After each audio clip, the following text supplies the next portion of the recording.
Let's look at how to find your login information for a webinar that you're registered for with Girl Scouts Heart of Central California.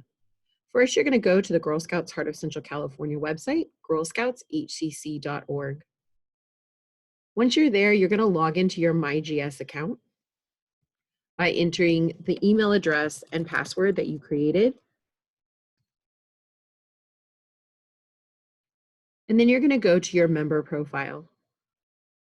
Once you're on your member profile, you're going to collect My Activities, and there you'll see anything that you're registered for. You'll look for the webinar that you're registered for where you're trying to find your login information.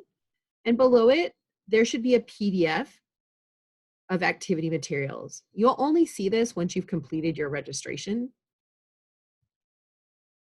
From there, you can log down to get the Zoom login information and also review any supplies you might need to have on hand, as well as the contact for that webinar.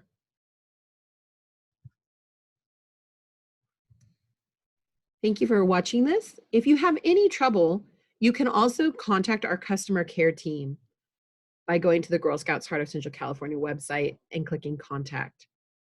You may also receive an email confirmation with the information letter attached.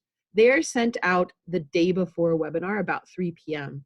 But if you register after they are sent, you will need to log in and get the information in your MyGS account. Thank you and have a good day.